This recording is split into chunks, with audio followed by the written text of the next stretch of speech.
What's up, everybody? It's your boy King Obza, and yeah, let's stop the intro thing, guys. Please just tell me in the comment section below. Is it necessary for me to keep changing my jerseys for every video? Cause like legit, ne? I just sit here and cook the whole day. I don't move. All I do is I wake up and I sit here and I cook. Is it necessary for me to keep changing jerseys? Because honestly speaking, I could continue wearing what I was wearing. Here's the jersey I was wearing. Changing for a video. But anyway, I changed. So today I have a young... Yeah, I know you guys are waiting for it. As you saw in the thumbnail, as well as the title, I have a young mixing tutorial. So without further ado, so many of you may know, if you read the comments, that I do not mix my songs. So I just, raw dog it, man. So I am going to be showing you guys how I do like the basic mixing, whatever I do to clean up my sounds. So without further ado, let's get into the video. I chose a nice project for you guys. Like, I didn't want to go low on this one. So we're gonna start with the drums. Yeah, we're gonna start with the drums. So basically what I did here is, because this is a deep house thingy loop, I came here and then I used the parametric EQ to cut the kick out, otherwise it would sound like this. So we don't want that kick, so I just cut it out. And from the get-go, I'm not complaining, I'm fine. So I'm just gonna route everything according to my color scheme here. So color scheme, this red is the drum section and percussion section, the blue is the melody, and then orange is bass. This is FX, so your children and all that, and then this is your vocals. I don't usually use this section, so I'm just gonna route everything. So I need the kick and this loop now. I'm gonna route it right there, change the color cause Garatoba need, not like that. Change color. What is happening? Enter. So this is what we have. From the get-go, I just want to reduce this one a bit.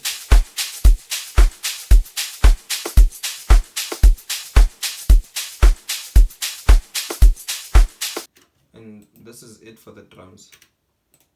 Ice crash. Most of the things I do whilst I'm producing. I'll take this ice crash, route it to the FX side, and then just reduce the volume. Perfect. And from the get-go, we have the bass line playing right here.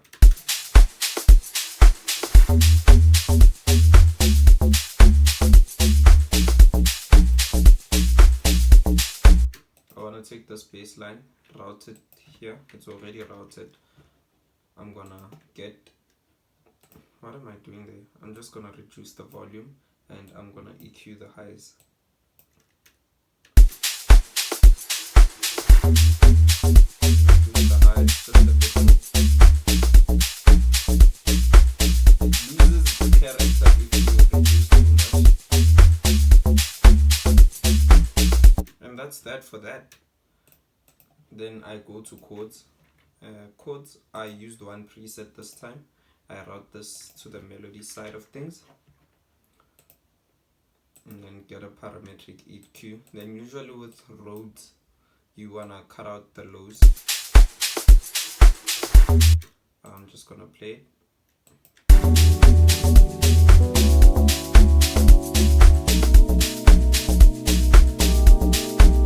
The chords are feeling a bit too too dry. So in order to add nyana, reverb nyana, and some delay.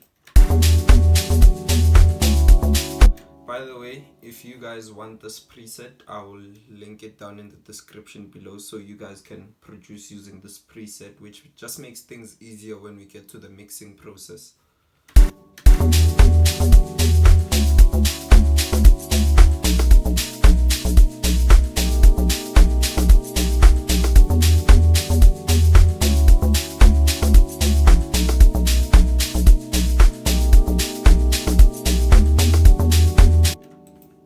Here we have the grand piano.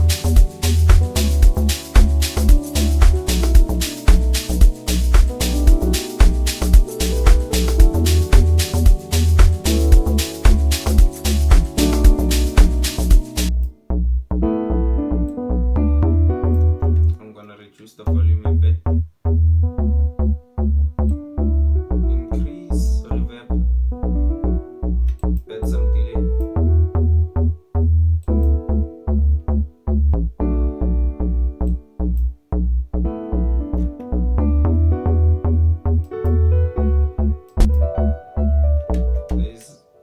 Delay.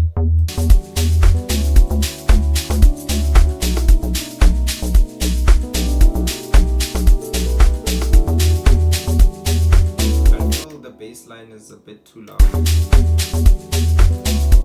Excuse me. What's this? I think this is the ice crash. Wow. So we need the bass line. This is the bass line. So we're gonna route the bass line here instead.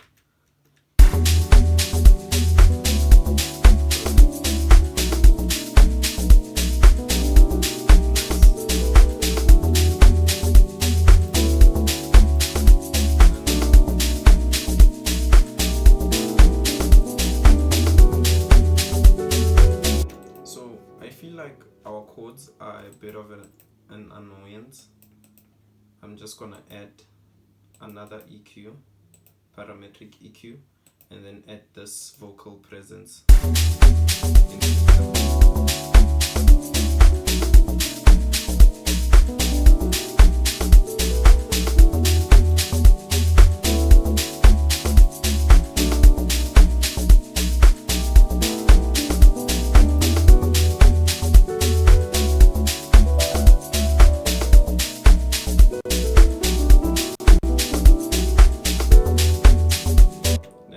Part of the song we have grand piano. We're gonna route it right there, reduce the bass. So as you can see, I'm trying by all means to use these effects, the effects that are right here, so I don't keep adding parametric EQ. That helps with CPU, because I know a lot of people have like weak computers, myself included, so this helps. I'm just gonna dial it back a bit, around 86 Hertz. Add some reverb, some delay.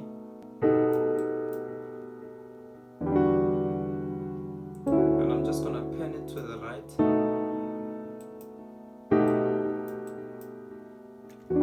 So what panning does is it moves certain sounds. It moves them from the center and it takes them to either ear, whatever you choose.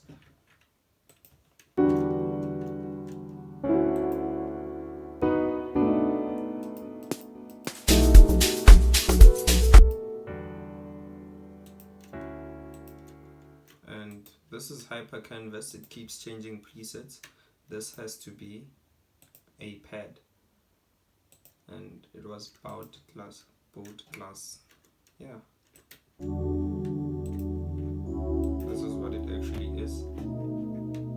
I'm just gonna cut out the low end. By cutting out the low end, I know bass is nice, low end is really nice to the ear, but by cutting out the low end, I give the actual bass line space to shine, and yeah, I give it space to do its thing. And then I add a stereo enhancer. What a stereo enhancer does is it takes the sound from the center of the stereo field and it spreads it across both ears. So now the sound is not dead center, but it's spread differently or similarly across both ears. I'll add this 4 strings preset, and this is how it now sounds. If you're listening through headphones, you can hear that it's not playing dead center anymore. It's playing a little bit in each ear.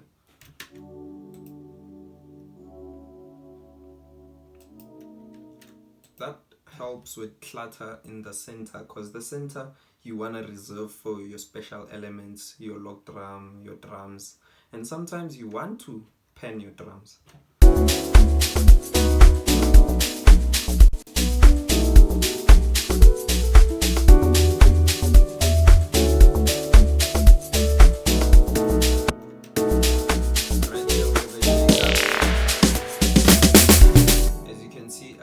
The volume of the shaker so it's not too loud, and then right here I have this FX. I'm gonna route this FX to the FX section. I'm gonna reduce the volume and add some more reverb, because why not, as well as a delay bank, because I want to add 2 delays. So I'm going to change the time of this one to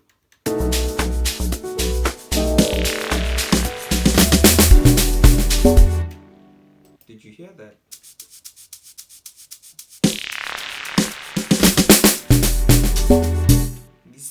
The snares, guys, the snares. Yeah, I think I'm hyping myself up way too much, but the snares, guys. I'm gonna route these snares, all of them, to the drum section. Sometimes when I'm mixing, I don't mix some elements. I don't add some elements to the mixer. That's because to me they already sound good. I'm not a trained mixing or mastering engineer. I just learned this on YouTube like you guys are right now. I hope you actually are learning something. I don't route some elements, I route some. I just do what sounds good to my ear. From the get-go, I feel like the snare, the first snare, is too dry, so I add reverb. I feel like this one is too high, too loud. And this last snare, I know I did like a delay, artificial delay. Okay, delay is already artificial, but artificial delay in the sense of I reduce the velocities as it's going. As you can see, it's giving a delay effect. I'm gonna add some more delay, because why not? That's the wrong snare. I'm gonna add some more delay. That's too much. Are you hearing that? For these two, since they're playing the same pattern, I'll just pan each one a bit to the left and a bit to the right.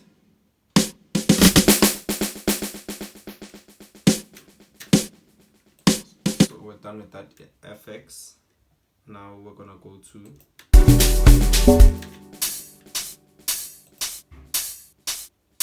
I'm just gonna reduce the volumes, nothing much here, and pan to the left, pan to the right. I really advise you get some headphones so you can hear what I'm actually doing with the panning. And then we have log drum. I'm gonna route the log drum, so you select them and you go to the channels you wanna route them to, you select them and then Control L. what I want to do is I want to add a soft clipper so it's not clipping to the E flute. Fruity soft clipper, there we go. I'm just gonna reduce the threshold and reduce the post. And we never want our E flute to outshine the log drum. And I am hearing a lot of low end from the log drum, which is its job, but not too much. I'm gonna EQ one of them.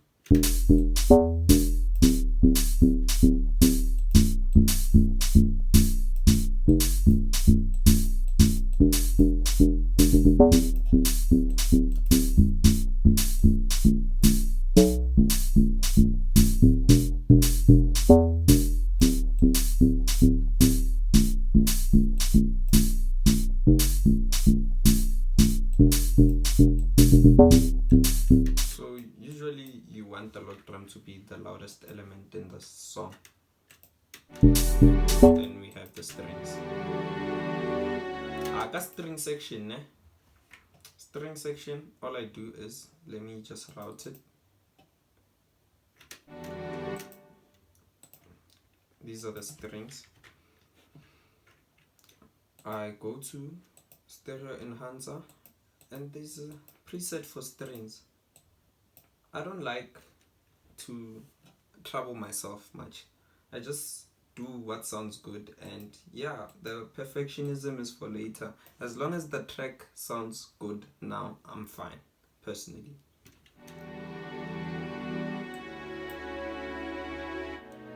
Reduce low and higher.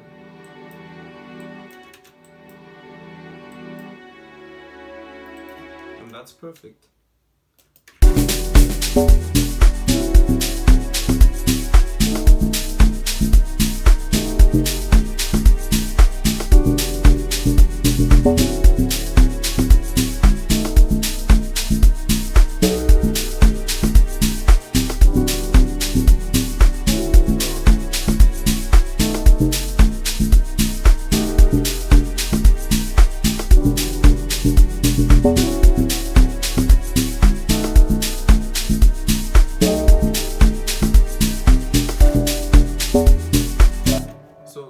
As you can hear, it's sounding clean. And then as we move to the next section, new element. So from the get-go, I hear a lot of low end from this, and it's a sine wave, which makes sense. Control Z, and I don't mean to stress you guys about sine waves and whatnot, so I'm just gonna shut up. Let me route this and add a parametric EQ.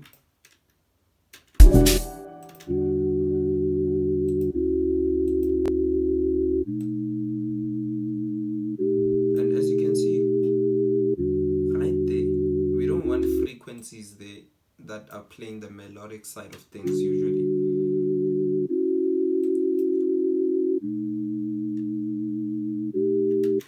And I'm happy with that. Now I add reverb, reduce the volume, add delay, just a bit, and I think I want to add a stereo enhancer. And please, I beg of you, please do not ask me why I did what in the comment section. Some of these things I just crammed. Please.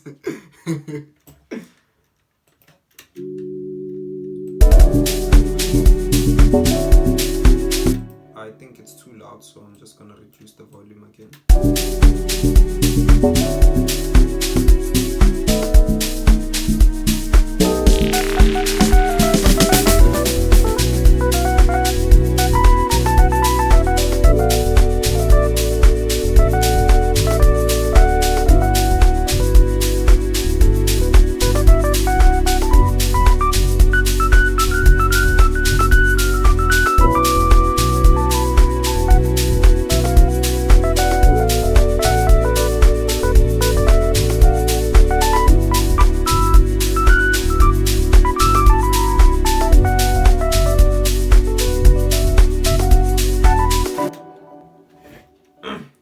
here I introduced bass guitar, le piano solo.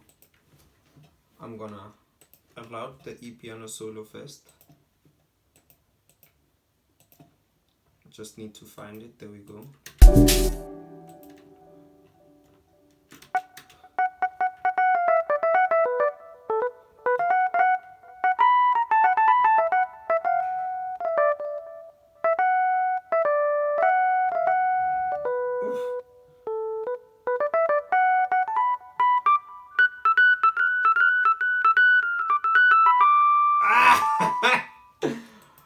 My jazz loud.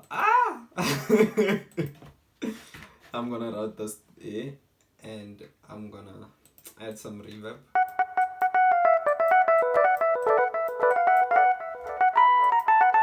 I want some chorus as well.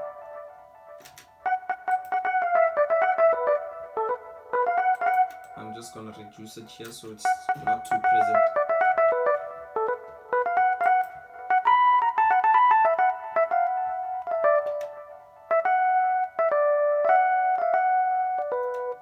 That's perfect, and now we go to the bass guitar.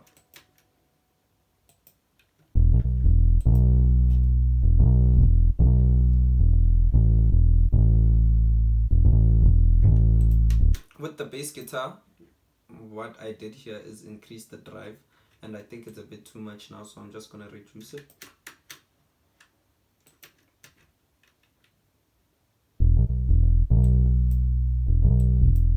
So the drive just gives it that distortion, that dirtiness. I'm gonna route it there, and then I'm not gonna do much. I just wanna see how the waveform looks.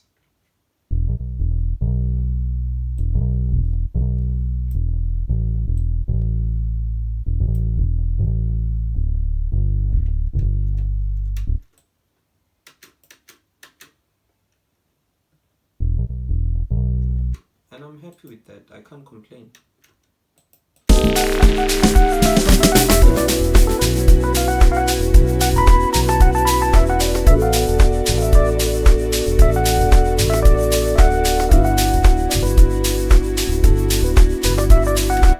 And yeah, that's it for how I guess rough mix my tracks. And yeah, that's how I just clean them up. Yeah, thank you guys for watching. I hope you guys learned a thing or two about rough mixing your own tracks. And if you did, please hit the like button, hit the subscribe button, and smash that notification bell, just so you get notified the next time I drop. I'm gonna play it for you guys. I know you guys enjoy some jazz sometimes. Peace.